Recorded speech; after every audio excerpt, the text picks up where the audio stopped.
everybody, and welcome to this tutorial on FM synthesis with the Sequential Prophet-6. This might not be a synth you typically think of when FM synthesis comes to mind. You might think of something digital with super precise oscillators, or something that has linear FM as its method of frequency modulation. But I think in this tutorial you'll see that the Prophet-6 or a similar synth like the Prophet-5 or the OB6 or even the Mini Moog or Pro 1 synths like that that are analog and use exponential FM are still very capable of a broad, diverse range of FM tones that can be very musical and very usable, even beyond just making sound effects. So on a synth like the Prophet-6, polymod is where the frequency modulation for the most part happens. There's a couple other things we're going to talk about, but polymod is mainly the place where it happens, and it's actually one of my favorite parts of this synth. A lot of other synths, they don't have ability to cross mod their oscillators, or they might have that, but they don't have these kind of other destinations like shape or pulse width. In some sense, they might have like LFOs that can go pretty high range to get those kind of effects, but definitely not the super high range like Oscillator 2 can. So just some background on FM and how FM is utilized in the Prophet-6. Basically, by that we mean audio rate modulation. So modulating something at audio rate, so something fast enough that's in the range of human hearing. So when we have FM on any kind of synth, there's always carriers and operators. So the carrier is the oscillator or the destination that's being affected, and the operator is the one that's modulating. So in this case, the carrier is oscillator 1, and the operator or the modulator is oscillator 2. So via polymod, we send oscillator 2 to frequency 1 or any of these other destinations.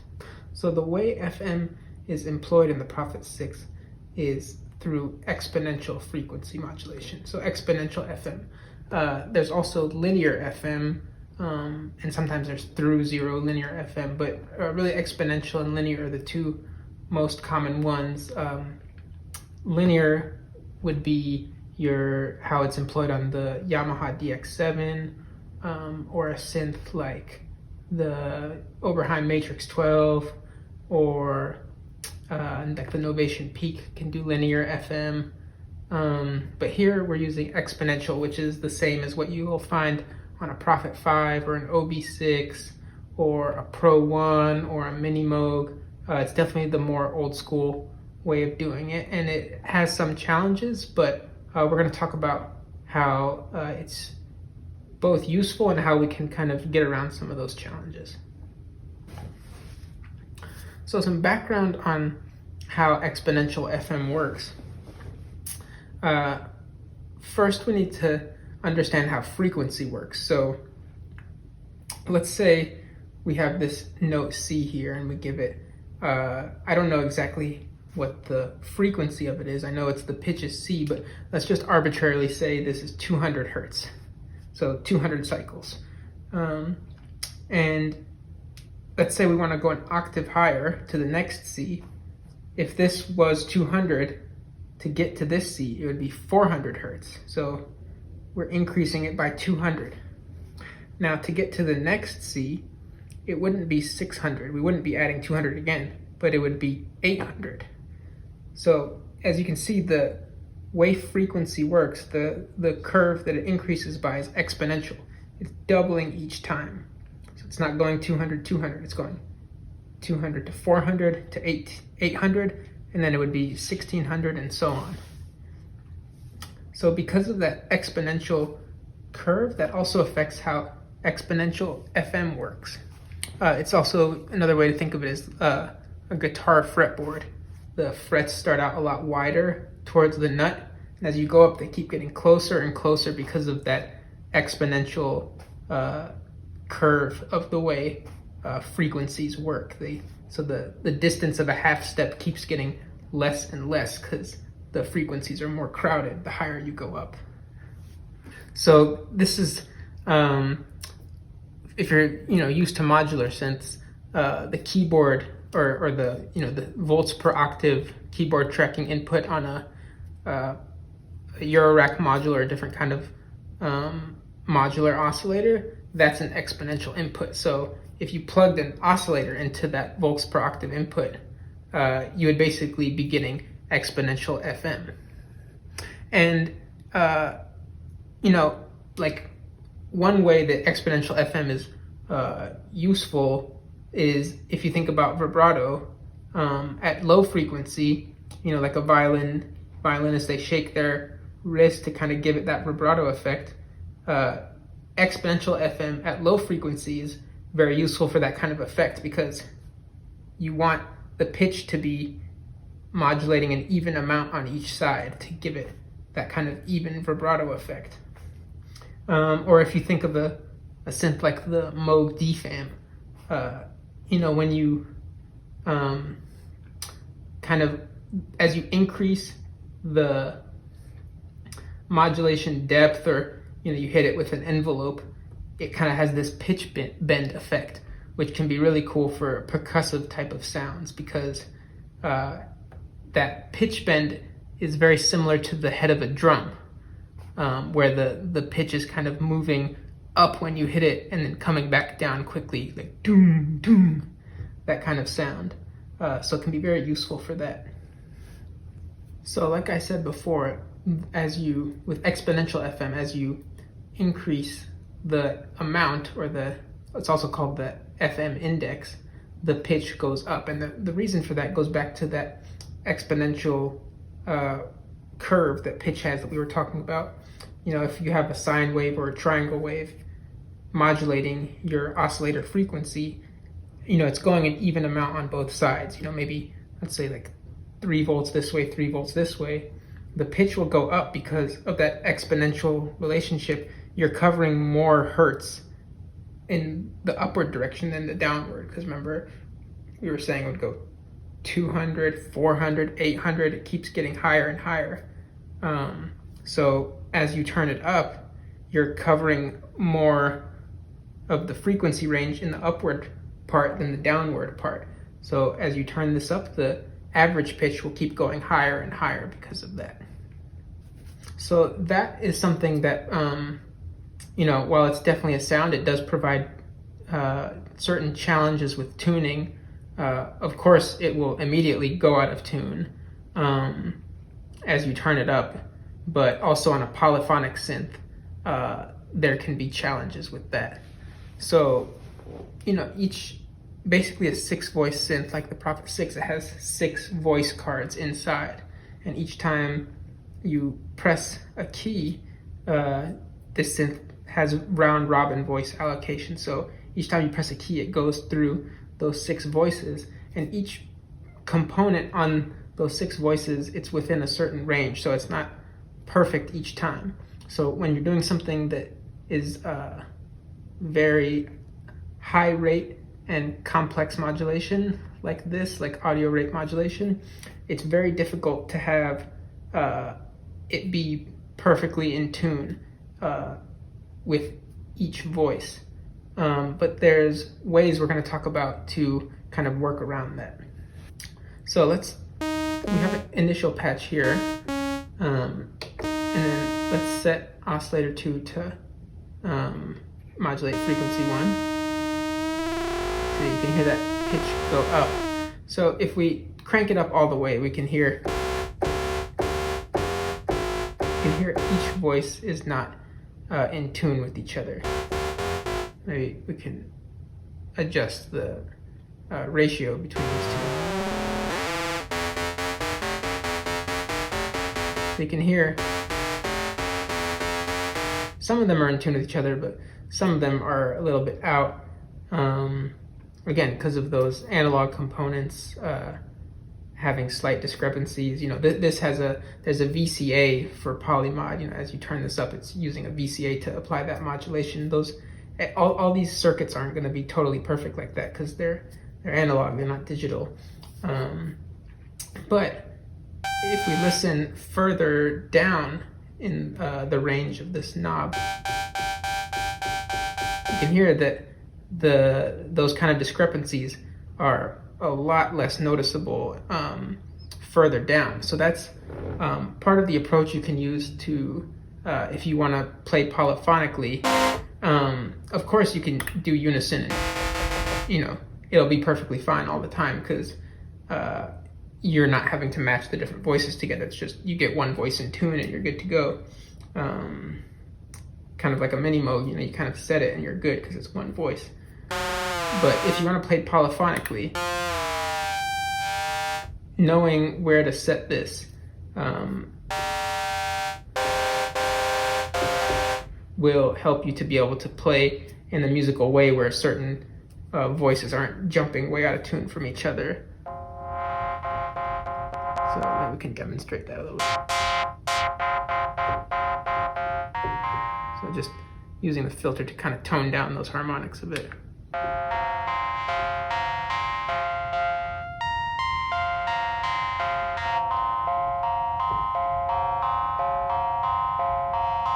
We have like a nice kind of metallic bell sound here without turning this too high up. That's very usable.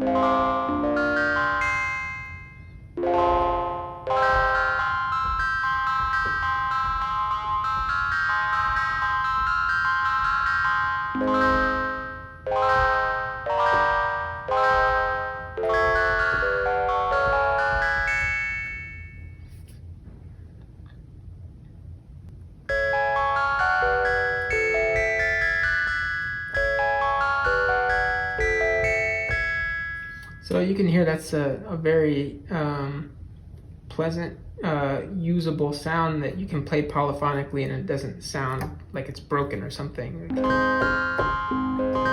It's very usable, very musical within our normal type of piano keyboard. Now, of course, you know, like we were talking about, it goes out of tune from the bass pitch when you move it up from kind of your starting point. You have that kind of drift upwards with Exponential FM. So, you know, if you want to play, if you're playing with a band with other instruments, or if you're just recording, of course, C will no longer be C. It's going to be something else after you turn this up. So you'll have to retune once you find a sound you like. You know, either retune on here, like turn both oscillators the same amount of half steps until you get to where you need to be, and you know this, you can also adjust the amount to kind of drift the tune a little bit to be right on the money. And then, you know, the way Exponential FM works, also the shape of the operator, in this case oscillator 2, will also slightly affect the pitch. So you can also use that to get it right in tune where, you know, C will be C and the whole thing won't be transposed. Or, you know, if in a recording situation, you could always record it and just shift the that track down or up however many cents or half steps you need to. And there's also a transpose feature on here in the global settings that you could use.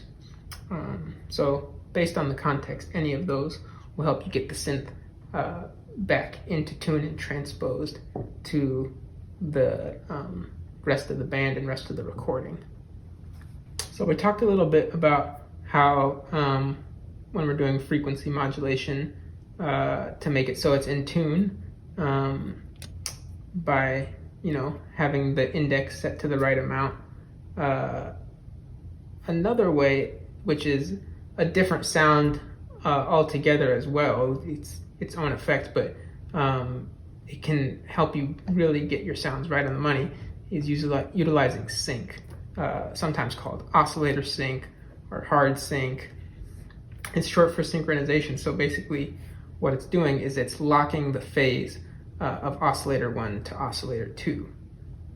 So when you move the pitch, it's not actually changing the pitch, but it's sweeping through harmonics. It's changing the timbre, the harmonic content of oscillator 1, but the since the phase of the wave is locked, it will never go out of tune with it. So we can just hear that real quick. I'm gonna turn up oscillator 2.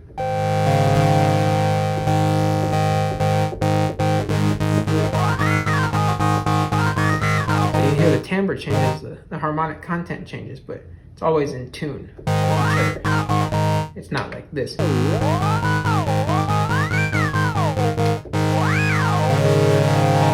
So because of that synchronized relationship, we don't have those problems we had before with tuning when we use FM. A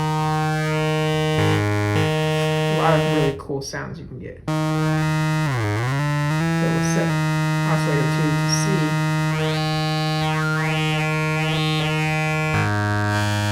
And, messing with the wave shapes and the tuning relationship. Really a lot of cool sounds you can get.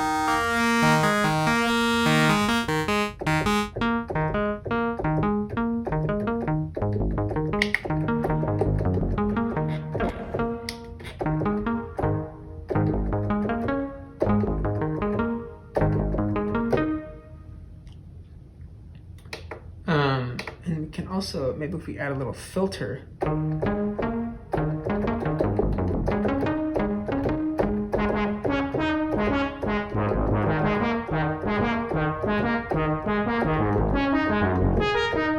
just kind of gives you a sense of the possibilities when using sync. A lot of times it sounds cool with a square wave too.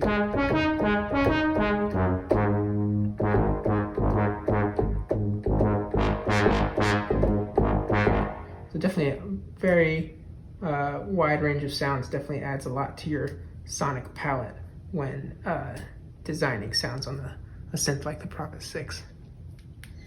And of course, like we were saying a little bit before, the shape of your waves is gonna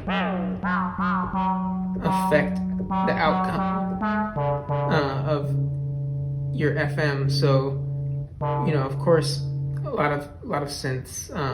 When we think of FM, we think of simple waves like sine waves, because it's a very pure starting point, little or no harmonic content, and then you're adding harmonics through that modulation, that frequency modulation. So here we have two triangle waves. And of course we can morph to the more complex waves. So just depending on what kind of sound you want, these have more harmonics, so it'll be even more complex when you add frequency modulation to it. And of course, your filter can help you tame some of that down.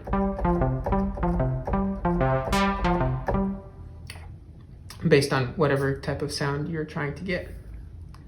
So we talked about, modulating the frequency of oscillator 1, and also using sync to get different range of sounds and give us that super stable tuning if that's what we're looking for. So if we move on, we have the shape and pulse width destinations. So basically the exact same thing. We're able to modulate the shape of oscillator 1. So it's basically, moving it back and forth via oscillator 2 at super high rate.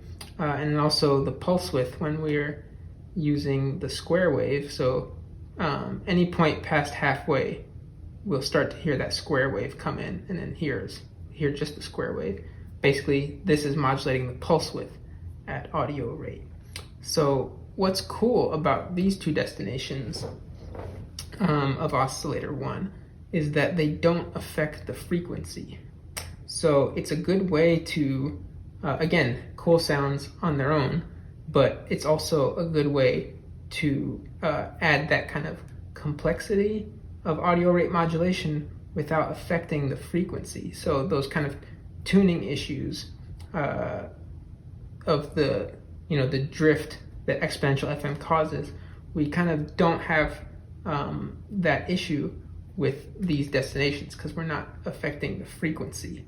Of course, the tuning relationship will still matter in how the result of that, what the result of that modulation is, but we're not actually affecting the frequency itself. So let's take a listen to some of those sounds.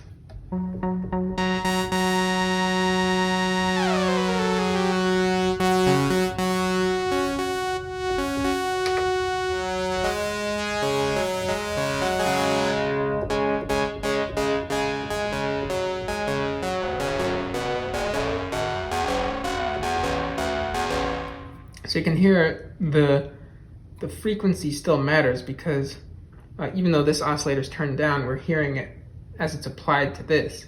And that harmonic content can either, if we have it set something that's more harmonically related to the pitch this is set at, it'll sound a little bit more consonant. But let's say we have it just a half step off, we'll get more of a clangorous sound. So tuning still matters, but it's not making that drift happen.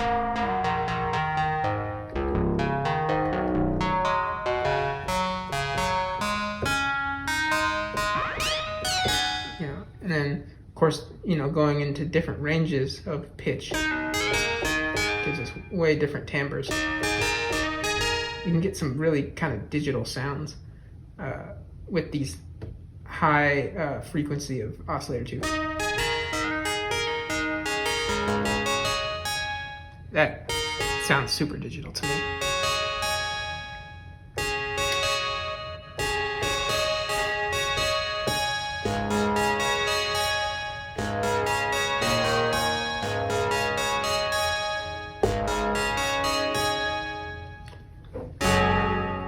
And even though we're not having that pitch drift, sync is still useful to give it more of a locked-in type of sound if that's what you're looking for. Of course, since this is locked to it, we'll have to take that into consideration. If we have this super high, then this is going to be super high.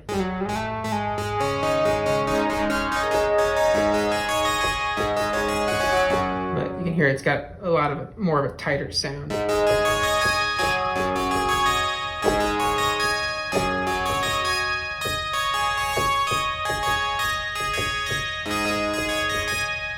And of course, you can always move it into the negative range for a slightly different timbre. All that does is invert the shape of the modulation that's happening. So, if you have like a ramp up, it'll turn into a ramp down when you go into the negatives.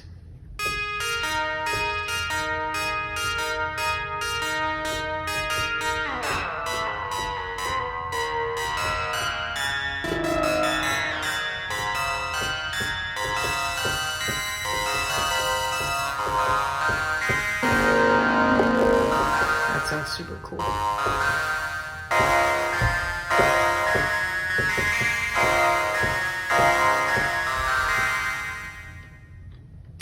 And let's check out the pulse width.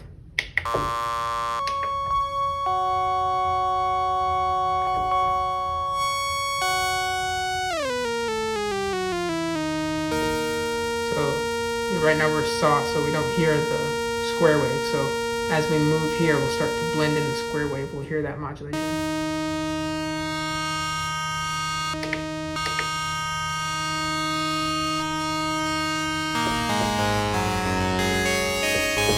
So another way of adding that complexity without affecting the frequency itself.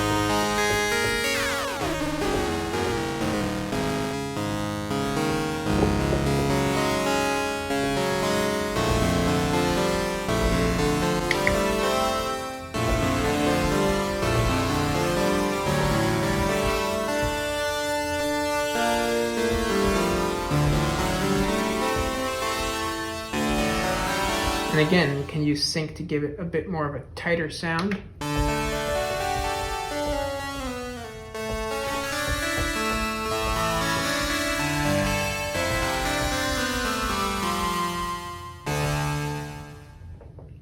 So if we move on to these destinations, we have the low pass and high pass filters. So basically we can do either one or both.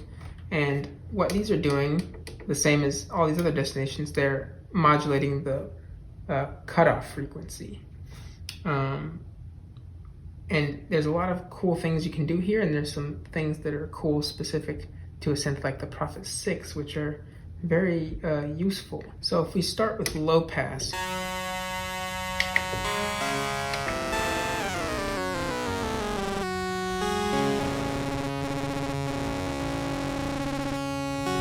we can apply this frequency modulation to the cutoff, and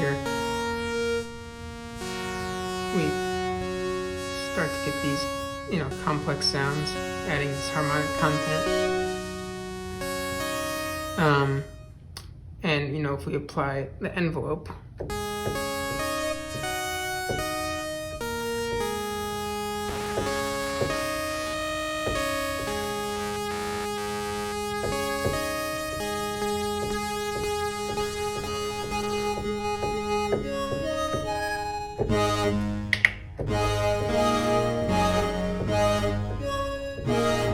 that'll affect the outcome.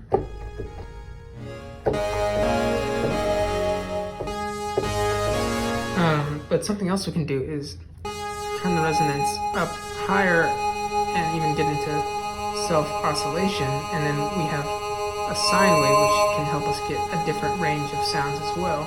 So let's just turn all of these down for a second and give it no envelope. And put it on full. So now we just have a sine wave that we can play when it's on full. We can play it just like a sine wave synth. And like we were saying before, a lot of times FM utilizes more simple waves and then builds harmonics through frequency modulation. So here we can kind of do that. We have a sine wave and then a relatively simple wave like a triangle.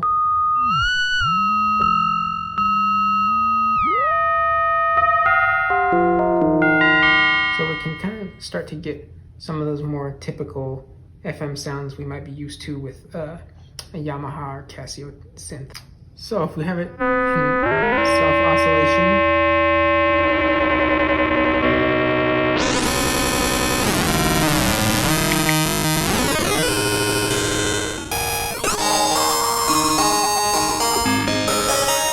it gives us a certain type of sound, but we can also get these kind of like vocal effects,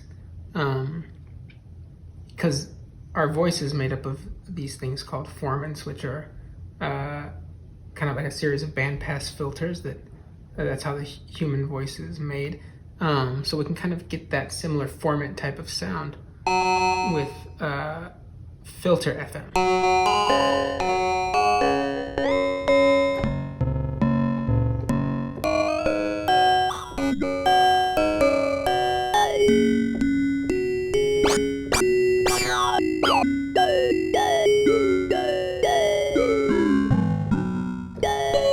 You can hear, it takes a little bit of dialing in, but you can hear it's starting to sound like a human voice. You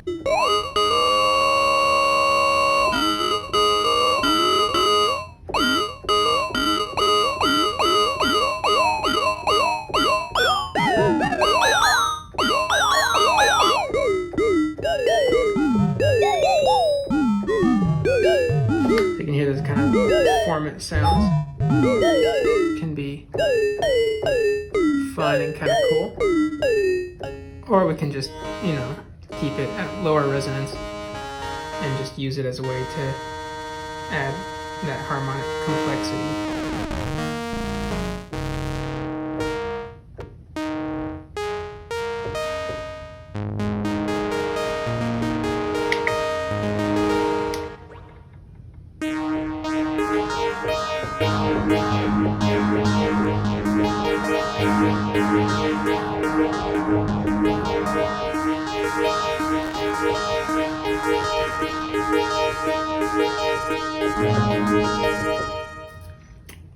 So the thing with filter FM is you're adding harmonic complexity to your filter.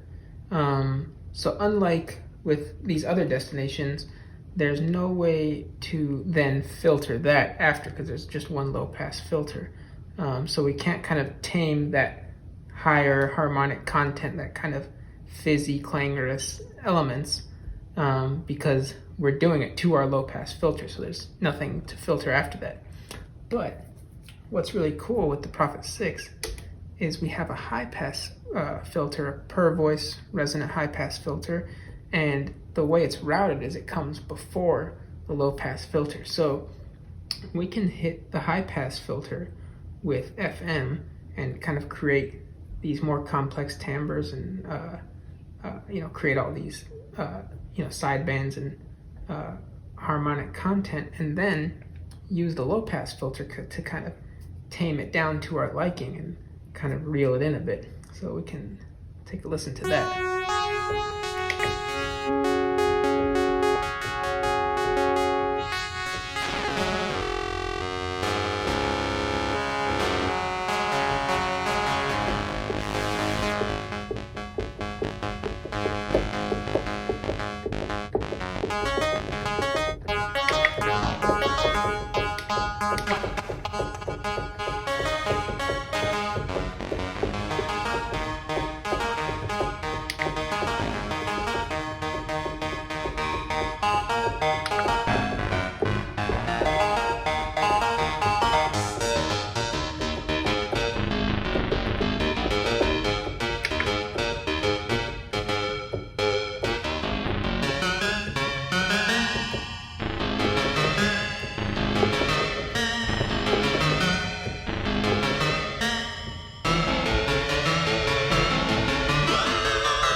You can hear if we didn't have that low pass filter, it'd sound a lot more sonorous and clangorous, and which can be cool, but a lot of times that's kind of hard to use in a musical setting, and it can be a bit much.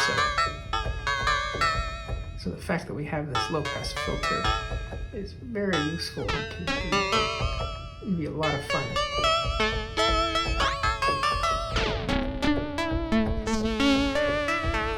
And again, like all other destinations, we can always employ sync.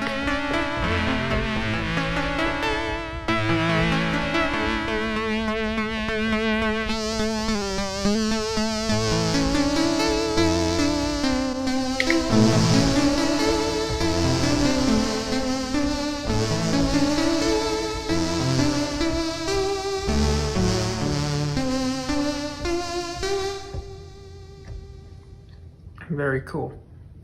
So then we kind of talked about all the destinations here. So the next thing in our FM sound design tutorial on the Prophet-6 is the mixer.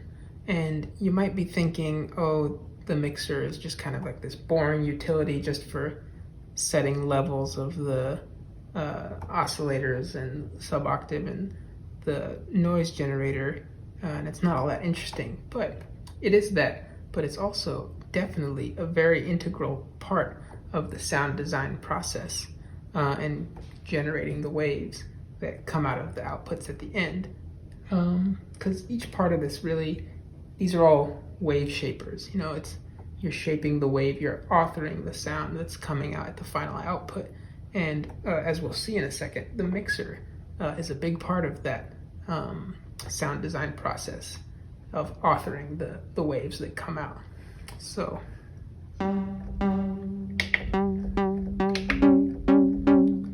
let's just go back down to one oscillator.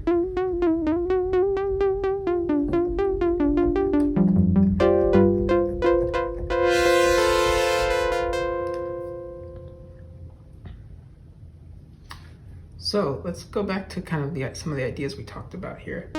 Let's say we want to apply FM to frequency 1. Something we can do with the mixer, of course, we can just create a 2 oscillator sound, kind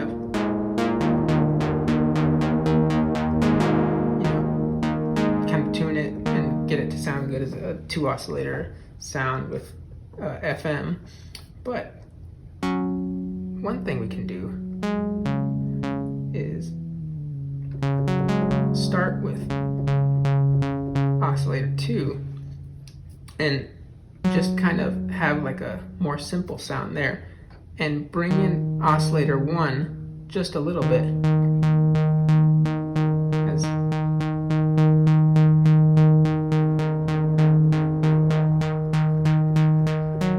something that's more complex but is just kind of a sheen, and this is kind of holding down our tuning and our kind of fundamental frequencies, but we're adding this nice complex element on top, while keeping everything kind of grounded and very stable, because this kind of on its own can be kind of crazy, but brought on top of this create a really nice complex sound. See, super boring without it.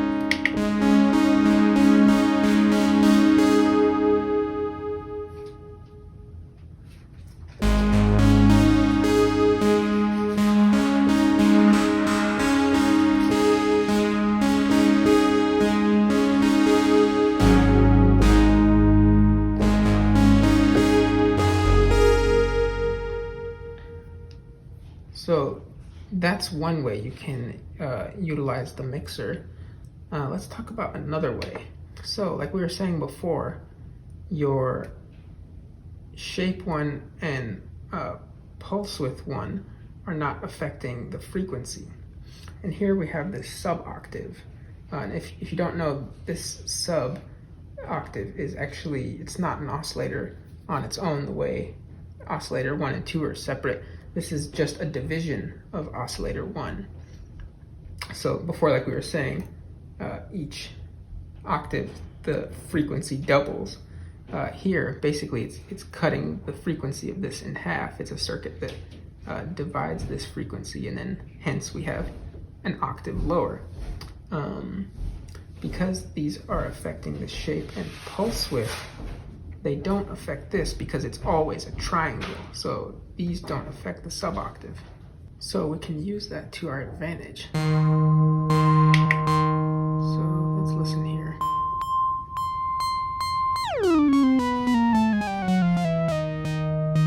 Because we can, say, use shape, and we can totally just obliterate oscillator 1. Just get some really intense modulation going here.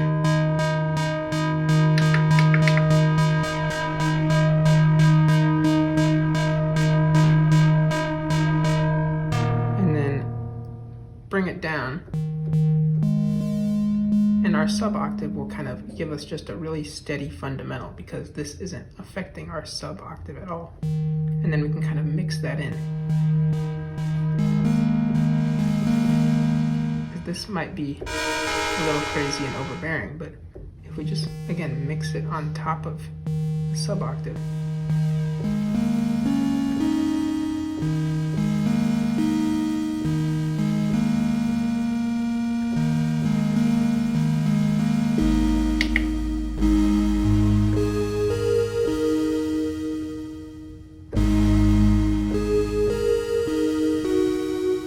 that to me sounds like a PPG wave or something really digital. It does not make me think of an analog synth.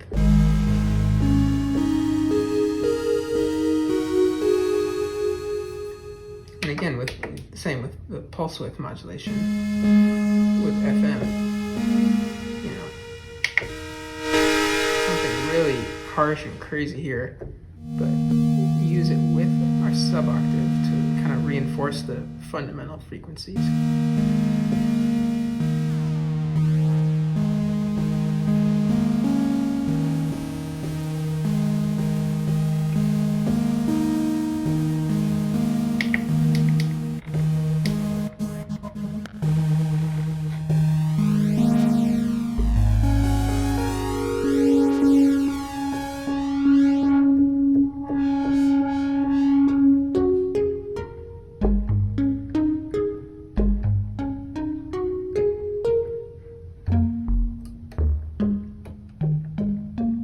super boring.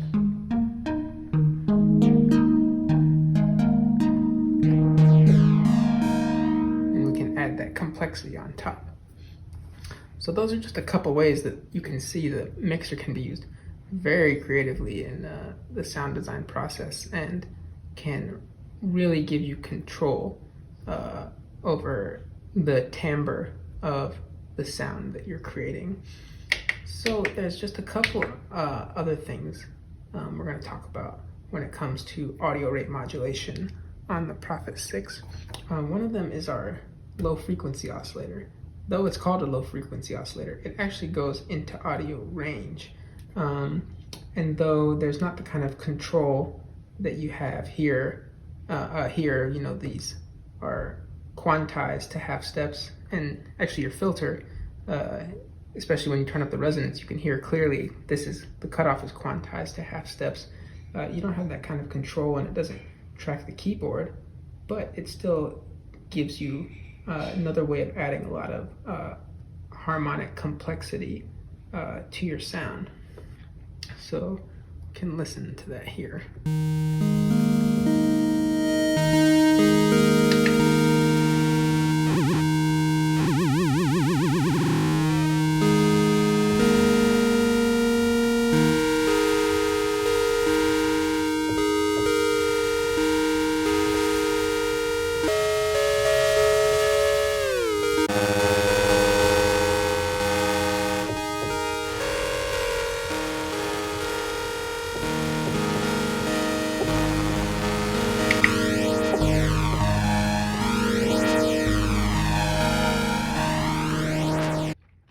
And something that's cool, you know, here you have this random wave. But if you turn it up all the way, it just turns into a noise source. And noise modulation kind of has a unique sound and can be a cool effect for a lot of things.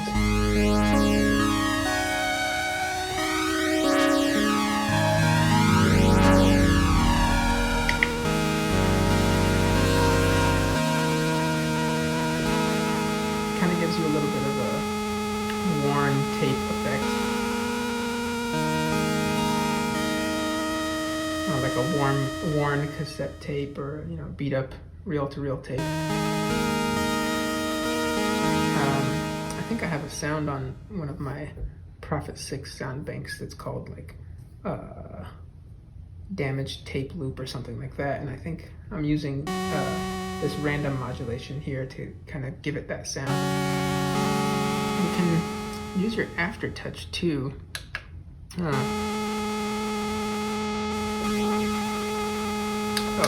here.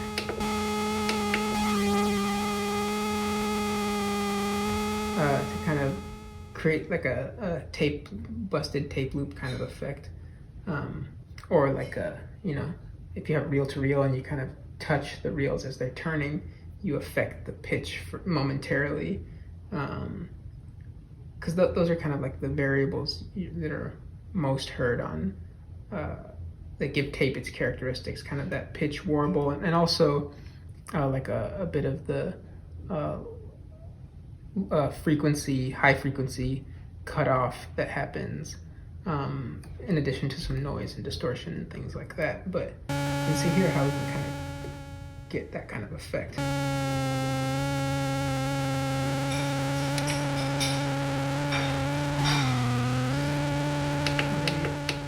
If we put it on the filter.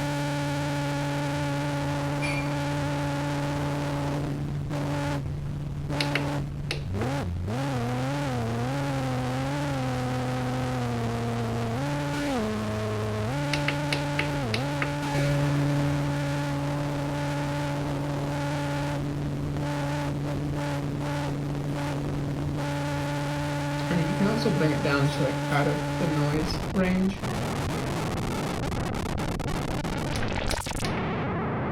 Into the kind of just fast sample and hold.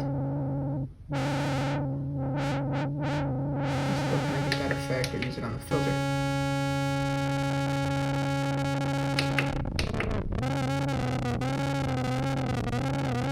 Of course, you can spend a while dialing this in to get it to sound a little more smooth and realistic, but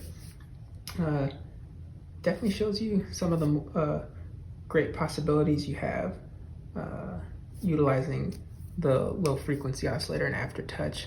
I just want to mention, if you ever have this issue with like the buttons not quite responding, like you saw before, like I was kind of pressing it and it wasn't turning on, it's not a problem. It's just if you don't use them very much, like I hardly ever use aftertouch, they kind of get like that. And if you just press it on and off, you know, like a whole bunch of times, like 100 times, 200 times, it'll just kind of clear the, I don't know, dust or whatever that's in there, and it'll work perfectly fine again. It's just when it kind of sits for a long time, see, it kind of gets like this.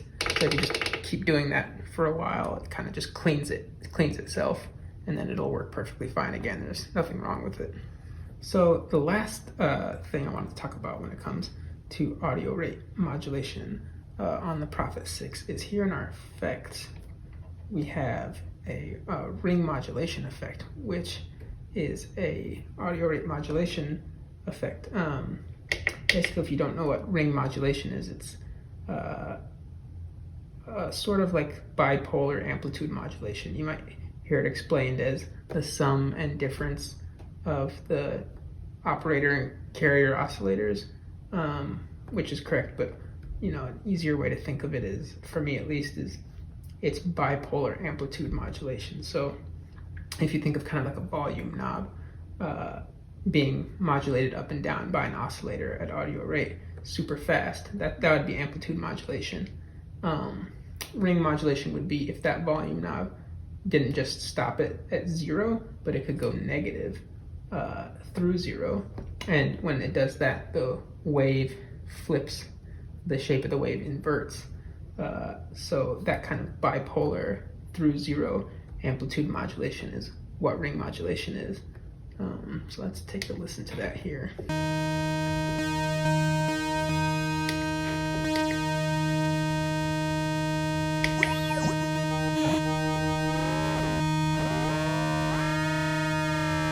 So this is basically the tuning of it. And here we have an option to for this to either track the keyboard or not. And it's not a polyphonic effect. I think it tracks the bass note, or you can just do unison and it'll just track the one note at a time. But this is another way you can add that harmonic complexity of audio rate modulation.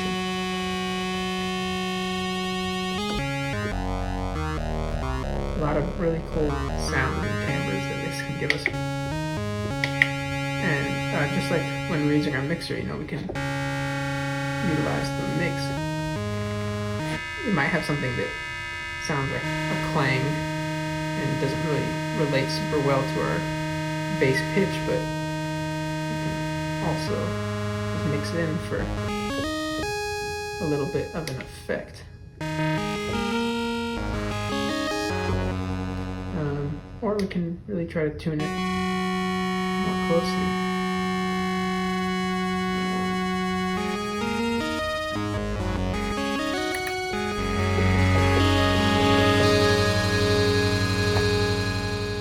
So you can spend a lot of time dialing that in. So I hope this kind of gave you a sense of the really broad and diverse possibilities of FM and other audio rate modulation with the Prophet-6. I mean, it's something that really gets me excited about a synth like this. And you can see, you know, from kind of abstract sounds, but also kind of physical modeling sounds, there's a lot you can get out of it when using audio rate modulation, and it's super fun and exciting.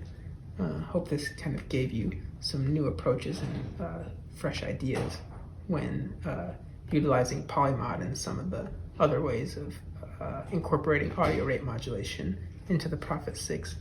And if you're interested, I do have some sound packs available for the Prophet-6 and the OB6, and also the Prophet-5 that utilize audio rate modulation in a lot of creative ways. So you can check those out in my videos. Thanks a lot for watching. There's going to be more to come, and if you liked it, make sure to like and subscribe. to support the channel.